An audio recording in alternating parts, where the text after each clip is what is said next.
recognized for an opening statement. 3 years ago and 11 months, July 24, 2019, Bob Mueller sat in this room, in that chair, and told this committee, no collusion, no conspiracy, no coordination between President Trump and Russia. None. What did the Democrats say? We don't care.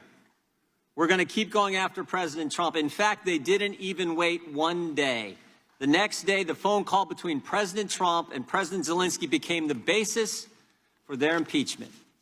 Republicans said maybe instead of the never-ending attacks on President Trump, maybe the country would be better off if we figured out how the whole false Trump-Russia narrative started. After 2.5 years of the Mueller investigation, 19 lawyers, 40 agents, $30 million, where they found nothing, maybe we should figure out how the whole lie started. And that's exactly what Mr. Durham has done. In his report, he told us how the dossier was funded. He told us who funded.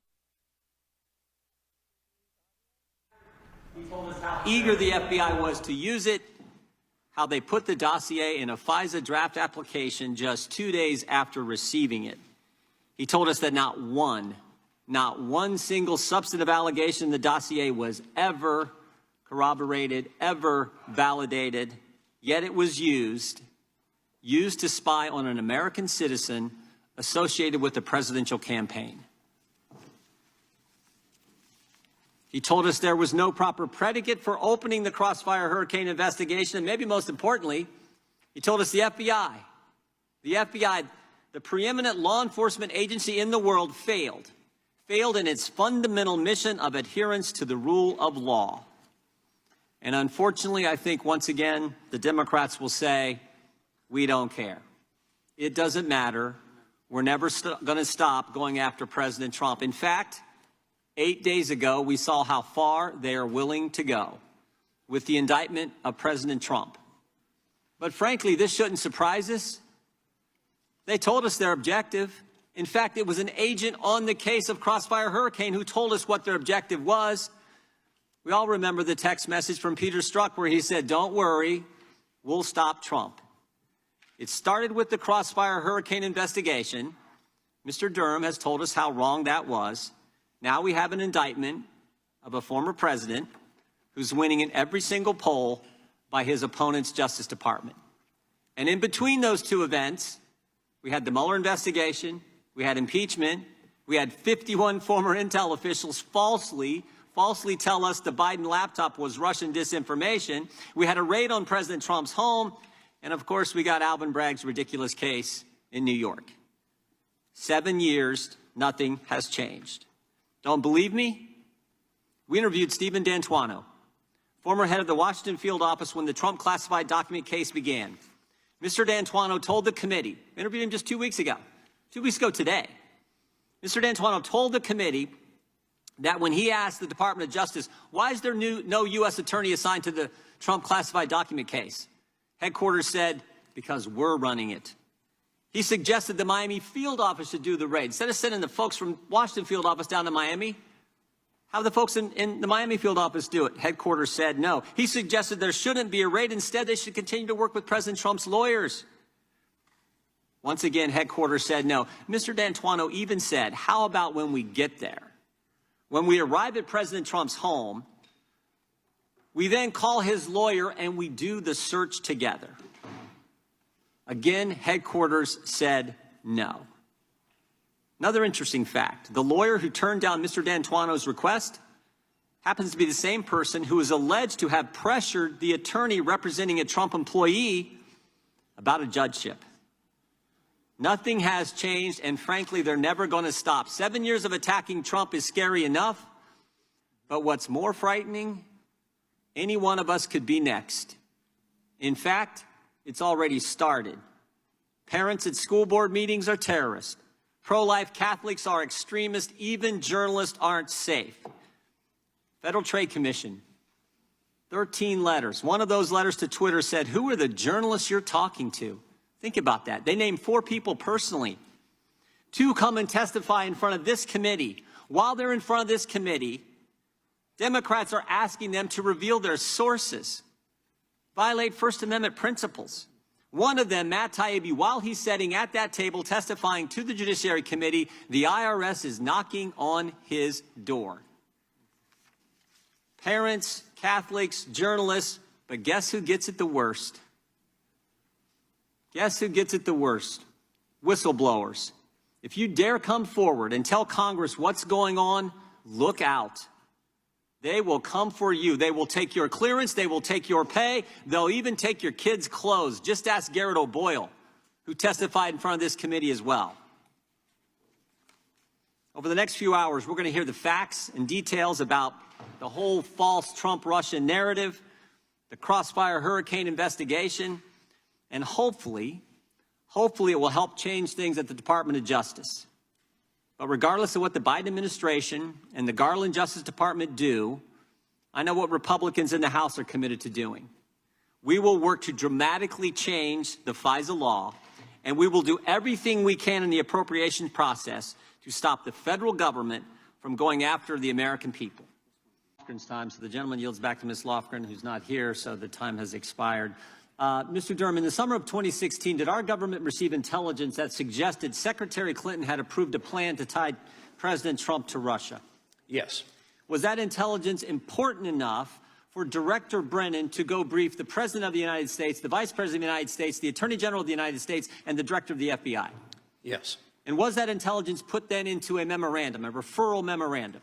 Yes. And was that memorandum then given to Director Comey and Agent Strzok? That's who it was addressed to, yes. Did Director Comey share that memorandum with the FISA court?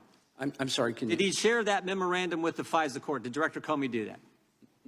I'm not aware of that if he did. Did he share it with the lawyers preparing the FISA application? Not to my knowledge. Did he share it with the agents on the case, working the Crossfire Hurricane case? No. Didn't share it with the agents on the case. Can you tell the committee what happened when you took that referral memo and shared it with one of those agents, specifically Supervisory Special Agent Number 1? We interviewed the first supervisor of the Crossfire investigation, the operational person. We showed him the intelligence information. He indicated he had never seen it before. He immediately became emotional, got up and left the room with his lawyer, spent some time in the hallway, came back. He was ticked off, wasn't he? Yes. He was ticked off because this is something he should have had as an agent on the case. This is important information that the director of the FBI kept from the people doing the investigation. The information was kept from him. Who's Charles Dolan?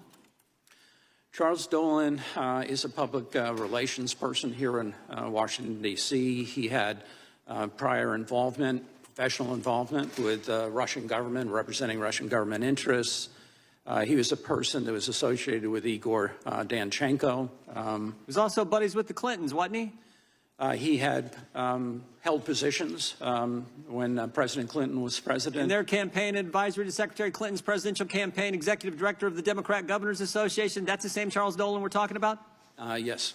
Yeah, and wasn't he also a key source for information in the dossier? He provided some information that was included in the Ritz-Carlton dossier, yes. stuff, the Manafort stuff. In the Crossfire Hurricane investigation and the Mueller investigation, when the FBI interviewed Mr. Dolan, what did he have to say? To my knowledge, they didn't interview Mr. Dolan. They didn't interview this guy? Source for the dossier? Key information in the dossier? Buddies with the Clintons? They didn't talk to him? No. I mean, we report on that because even Christopher Steele in October 2016 identified Dolan as somebody that might have information. I find it interesting they didn't talk to him. But were there agents on the case who wanted to talk to Mr. Dolan, Mr. Durham? Yes.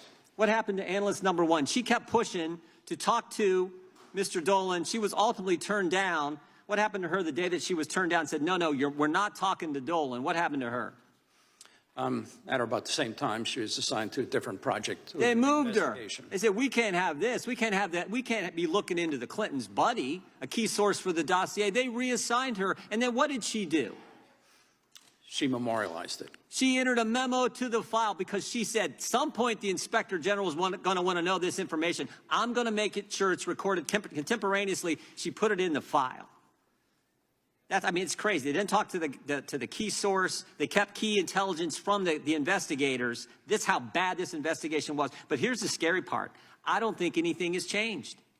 The day your report came out, 5 weeks ago, May 15th, you got a letter, Mr. Durham, addressed to you from the General Counsel at the FBI, Mr. Jason Jones, writes you this 6-page letter, and he says, not to worry, everything is fine. It's all been worked out at the FBI. He even says on page 2, he says, had the reforms implemented by current FBI leadership, summarized below, been in place in 2016, failures detailed in your report never would have happened, and he underlines it. He said this would never happen because of the reforms we implemented in 2019 and 2020. And then he says on page 4, one of the specific reforms, he says, FBI executive management has instructed investigations should be run out of the field and not from the headquarters. That statement is not true. 5 weeks ago, the FBI wrote you and said everything has changed when in fact it hasn't, and a statement in there is absolutely false, and we know it's false because 2 weeks ago today, we interviewed Stephen D'Antuono, former head of the Washington field office, Mr. Durham, and here's what he said in his transcript. Head of the Washington field office, when the Trump classified document investigation began, he said, that case was handled differently than I would have expected it to be, than any other cases handled. We learned a lot of stuff from Crossfire Hurricane, that headquarters should not work the investigation. It's supposed to be the field offices. My concern is that the Department of Justice was not following these principles. Nothing is, and that's the thing that scares me the most. Nothing has changed. Mr. Durham, I'm just finished with this. 60% of Americans now believe there's a double standard at the Justice Department. You know why they believe that? Because there is. That has got to change. And I don't think more training, more rules is going to do it. I think we have to fundamentally change the FISA process, and we have to use the appropriations process to limit how American tax dollars are spent at the Department of Justice. I yield back.